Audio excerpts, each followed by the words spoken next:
we mustn't be like children, covering our eyes and burying our heads in the sand and hoping it won't happen, because it will happen to all of us. Death means nothing to me, because death is the ultimate truth and you have to die. So the sooner you're prepared for it, the better you'll be. If there's one message around thinking about death and the process of dying, it is that we need to think about it and we need to talk about it. What I feel is important is that we are talking about these issues all the time, so that through adult life people are picking up information, planting seeds, going through all those processes of thinking, oh, this is what I believe, that we talk about death and dying. We make choices about the rest of our lives all the time, and unless we talk about death and dying and tell others what we want and what we wouldn't want, then we will go towards our deaths not being able to make any choices.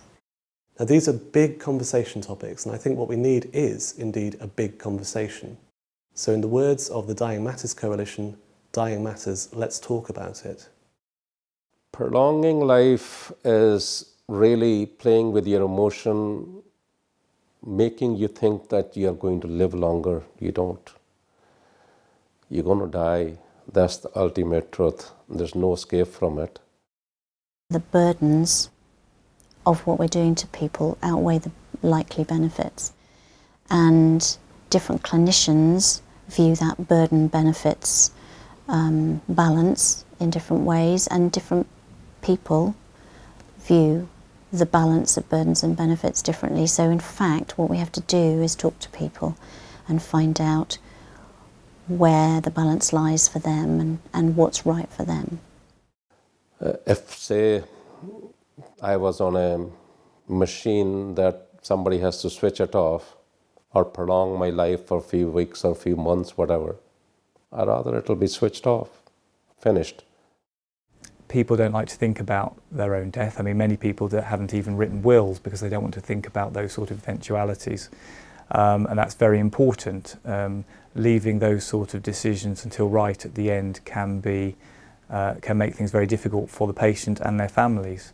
So I think thinking ahead, allowing medical staff to know what they would want concerning issues such as resuscitation or how much treatment they would want towards the end of life. Sometimes there are clear medical advice on those issues, but for some patients they may have an opinion which might differ between different patients. Some patients want much more aggressive treatment to prolong life almost at any cost, while other patients have a different attitude. So I think it's important to let doctors or medical staff looking after patients to try and explore those issues with the patient and gain some clarity on that. I recently walked the journey with somebody from preparing an advance directive to being in a position of enacting it. And that particular journey, I know it isn't the same for everybody, but that journey of consideration, debate, information, and then enactment felt like a gift. To be part of it felt like a gift to that person, that they could live their lives contentedly until they died. So this is where the value of choice comes from. We think that people deciding what happens in their own lives is an important thing, so we want to respect people's choices.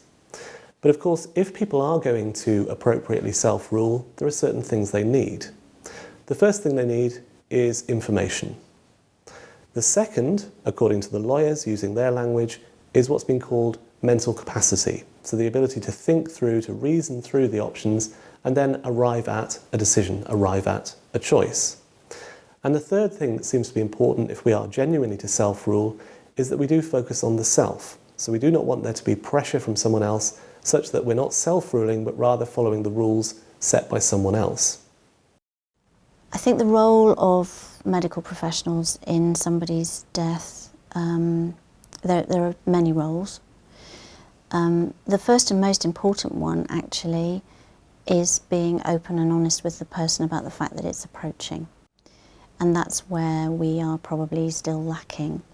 in many situations, so that people approach their death and others know that that's likely, but the person themselves doesn't.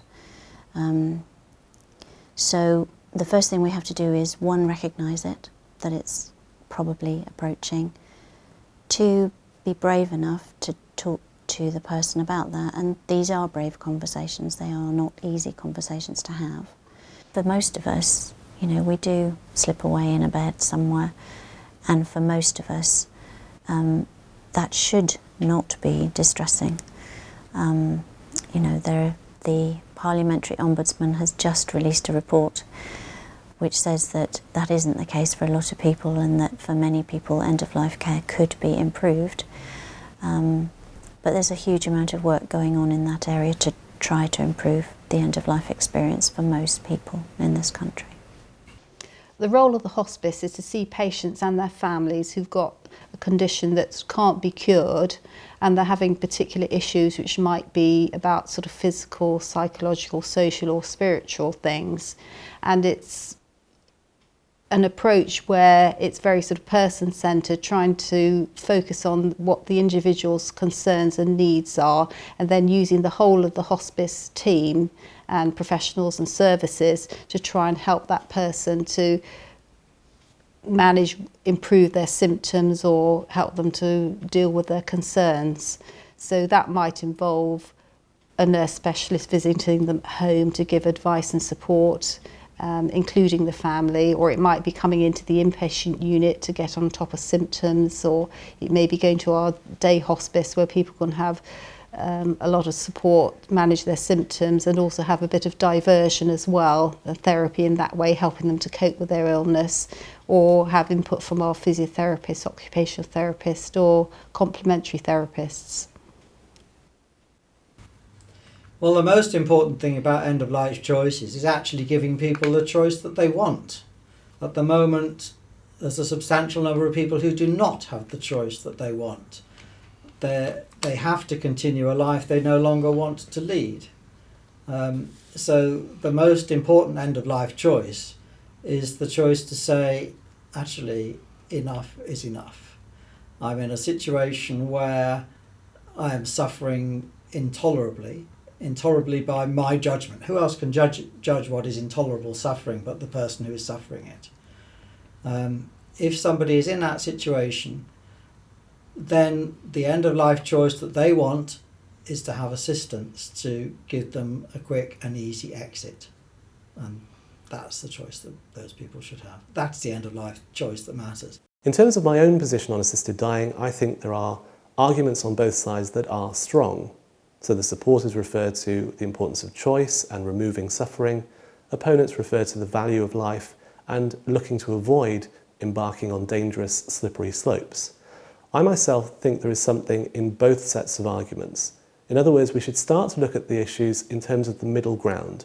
We should start to recognise that this is not wholly right or wholly wrong, but rather there might be degrees of moral rightness, moral wrongness. I may not be suffering in real terms, but my family, friends, everybody has emotional roller coaster. You don't want to do that. But on the other hand, getting somebody to kill you, we don't believe in that. That means you're actually putting your sin on somebody else. Somebody else is committing a murder to you, so they have to pay for it. Well, there are other things that matter, obviously being kept out of pain, but it's not always possible to do that. Physical pain, yes, okay, palliative care is very good, but emotional pain?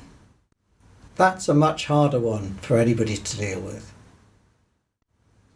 And end-of-life choices in the sense of people not wanting to be a burden. I don't want to be a burden to my children. I don't want them to have to spend their time, energy and their middle life looking after me when I can't look after myself.